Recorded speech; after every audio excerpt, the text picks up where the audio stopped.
Hello guys, இன்றைக்கி நம்ம ஒரு சூப்பரான ப்ராடக்ட் அன்பாக்ஸ் பற்றி பார்க்க போகிறோம். இது வந்து என்னென்னு பார்த்தீங்கன்னா, இது ஒரு கேம் ஸ்டிக். நீங்கள் ஒரு கேம் லவராக இருந்தீங்கன்னா இந்த ப்ராடக்ட் உங்களுக்கு ரொம்ப பிடிக்க வாய்ப்பு இருக்குது. இது எந்த மாதிரியான ப்ராடக்ட்டுண்டா, இப்போ பார்த்தீங்கன்னா நிறைய கேம் பிளாட்ஃபார்ம்ஸ் இருக்குது. அதாவது ப்ளே ஸ்டேஷன், நிட்டெண்டோ, அந்த மாதிரி சோனி மெகா, அந்த மாதிரி நிறைய பிளாட்ஃபார்ம் இருக்கிறவங்களுக்கு தெரியும்னு நினைக்கிறேன். பிளாட்ஃபார்ம் இல்லாட்டி கன்சோல்னு சொல்லுவாங்க. ஒரு எக்ஸாம்பிள் பார்த்தீங்கன்னா, ப்ளே ஸ்டேஷன் 1ல் விளையாடக்கூடிய அத்தனை கேம்ஸையும் நாம் இதில் விளையாட முடியும். பட் இதில் ப்ளே ஸ்டேஷன் மட்டும் இல்லை, அதை மாதிரி ஏகப்பட்ட பிளாட்ஃபார்ம் இதில் கொடுத்துருக்காங்க. ஓகே, வாங்க நம்ம அன்பாக்ஸ் பண்ணி பார்த்துக்கலாம். இந்த ஜோஸ்டிக் பார்த்தீங்கன்னா PS2 கன்சோலோட ஜோஸ்டிக் மாதிரி இருக்குது. டிசைனிங் பார்த்தீங்கன்னா ரொம்ப நல்லா இருக்குது. அப்புறம் AAA பேட்டரியில் ஒர்க் ஆகிற மாதிரி கொடுத்துருக்காங்க. அப்புறம் கீழே பார்த்தீங்கன்னா ஒன்றும் வச்சுருக்கு. இதில் பார்த்தீங்கன்னா டபுள் ஜோஸ்டிக் கொடுத்துருக்காங்க. இது பார்த்தீங்கன்னா இது ஒரு வயர்லெஸ் ஜோஸ்டிக். ஓகே கைஸ், இப்போ பார்த்தீங்கன்னா இதுதான் அந்த கேம் ஸ்டிக். இதுக்கு வந்து பார்த்தீங்கன்னா 5 வோல்ட் கரண்ட் சப்ளை தேவைப்படும். அதுக்கான போர்ட் இது.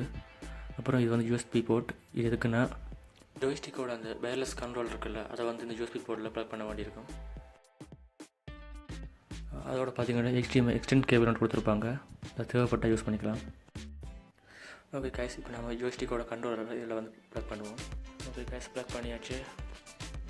தென் கைஸ் பார்த்தீங்கன்னா இதில் வந்து SD கார்டு கொடுத்துருப்பாங்க. இந்த SD கார்டில் தான் எல்லா கேமும் ஸ்டோர் ஆகிருக்கும். இந்த ஸ்டிக்கு பார்த்தீங்கன்னா 64 GB SD கார்டு கொடுத்துருக்காங்க. பட் பார்த்தீங்கன்னா கைஸ் இதில் 32 GBலேருந்து 256 GB வரைக்கும் இந்த ஸ்டிக்கை நம்மளால் ஆர்டர் பண்ணி வாங்க முடியும். ஸோ பார்த்தீங்கன்னா இதில் ப்ரைஸ் ரேஞ்ச் கொஞ்சம் டிஃப்ரெண்ட்டாக இருக்கும். அதோட கேம்ஸ் பார்த்தீங்கன்னா 32 GB என்றால் கொஞ்சம் குறைவாக தான் கொடுத்துருப்பாங்க.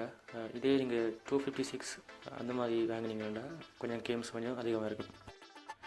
ஓகே கைஸ், இப்போ நம்ம டிவியில் போட்டு செக் பண்ணி பார்த்துடலாம். இப்போ அந்த 5 வோல்ட் கேபிளை நம்ம எடுத்து ப்ளக் பண்ணிடுவோம். ஓகே கைஸ், இப்போ நம்ம அந்த ஸ்டிக்கோட கேப்பை ஓப்பன் பண்ணி அந்த ஸ்டிக்கை நம்ம டிவியோட கனெக்ட் பண்ணிடுவோம். கைஸ், ஒரு முக்கியமான விஷயம் என்னென்னா, உங்கள் டிவியில் வந்து HDMI கனெக்ட் பண்ணக்கூடிய அந்த ஆப்ஷன் இருக்கணும். அது இருந்தால் தான் இந்த ஸ்டிக் வந்து ஒர்க் ஆகும். ஓகே கைஸ், இப்போ நம்ம ஸ்டிக்கை டிவியோட கனெக்ட் பண்ணியாச்சு. இப்போ நம்ம அந்த பவர் கேபிள் எடுத்து சார்ஜரோட கனெக்ட் பண்ணி பவர் கொடுத்துக்கலாம். ஓகே கைஸ், இப்போ நம்ம பவர் கொடுத்ததும் இப்போ டிவி ஒன்றாவது பார்த்தீங்கன்னா தெரியும்.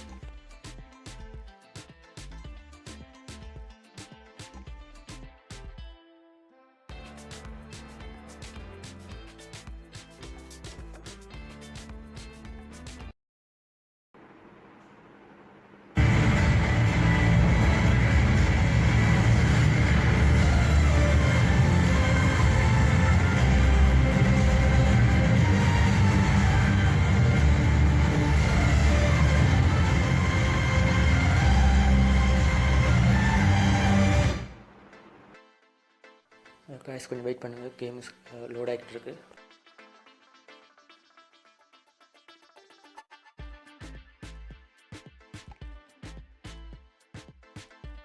ஓகே கைஸ், இப்போ ஸ்டிக் வந்து ஃபுல்லாக லோட் ஆகிடுச்சு.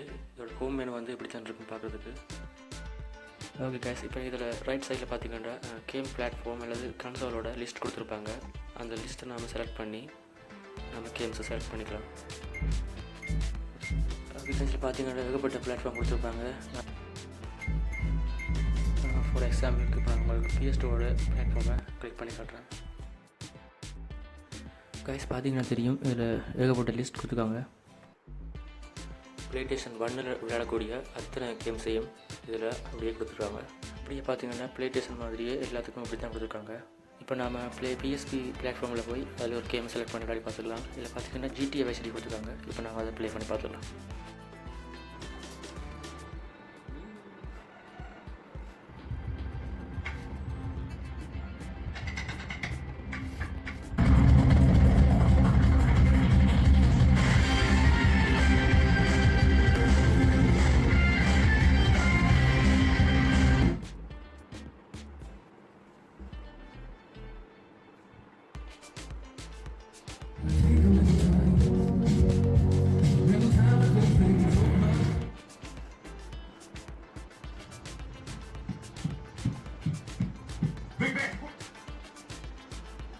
Listen, if plans change, I'll let you know.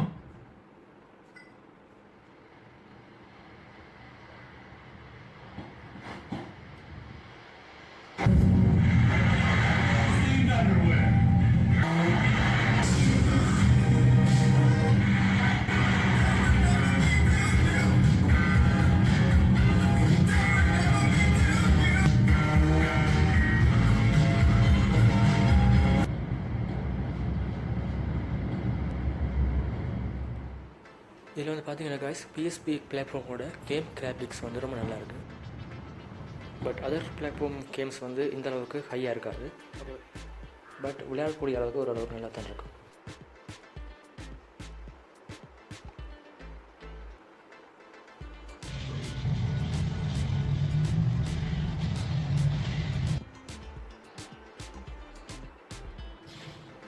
காய்ஸில் பார்த்தீங்கன்னா இதில் ஏகப்பட்ட கேம்ஸ் கொடுத்துருக்காங்க. உங்களுக்கு ஒருவேளை பிடிச்சிருந்தா வாங்கி செக் பண்ணி பார்த்துக்கோங்க.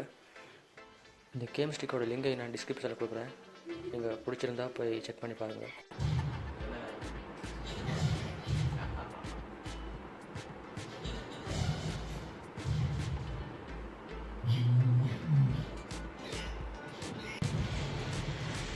இதில் பார்த்தீங்கன்னா கோட் ஆஃப் வார் கேம் உங்களோட விளையாட முடியும். பட் இந்த கேம் பார்த்தீங்கன்னா இந்த கிராஃபிக்ஸ் வந்து கொஞ்சம் லேக் ஆகிற மாதிரி இருக்குது. ஓகே காய்ஸ், இதில் இந்த மாதிரி நிறைய கேம்ஸ் இருக்குது. லைக் அசசியன் கிரெடிட் அந்த மாதிரி கேம்ஸ் எல்லாம் நிறைய இருக்குது. இதில் நெகட்டிவ்னு பார்த்தீங்கன்னா இந்த ஹை கிராஃபிக்ஸ் கேம் வந்து இதில் கொஞ்சம் விளையாட கஷ்டமாக இருக்குது. எப்படின்னா இதில் விளையாடிக்கிட்டு இருக்கும்போது ஸ்டிக் வந்து ஆஃப் ஆகுது. ஃபைனலி இதை நீங்கள் வாங்கலாமா அப்படின்னு கேட்டிங்கன்னா உங்களுக்கு லோ பட்ஜெட்டில் டிவியில் விளையாடக்கூடிய ஒரு கன்சோல் ஒரு பிளாட்ஃபார்ம் உங்களுக்கு தேவைன்னா இது பெஸ்ட்டான ஒரு ஆப்ஷன் தான் இருக்குன்னு நினைக்கிறேன். இதோட ப்ரைஸ் பார்த்திங்கன்னா நான் வந்து 5600 ருபீஸுக்கு நான் வாங்கினேன். இதோட மாடல் பார்த்திங்கன்னா Gd10 plus Gamestick. Okay guys, ஓவராலாக இந்த ப்ராடக்ட் வந்து நல்லா தான் இருக்குது. உங்களுக்கு இந்த ப்ராடக்ட் பிடிச்சிருந்தா பை பண்ணி பாருங்கள். அண்ட் ஸோ காய்ஸ், மறக்காமல் சேனலை சப்ஸ்கிரைப் பண்ணுங்கள்.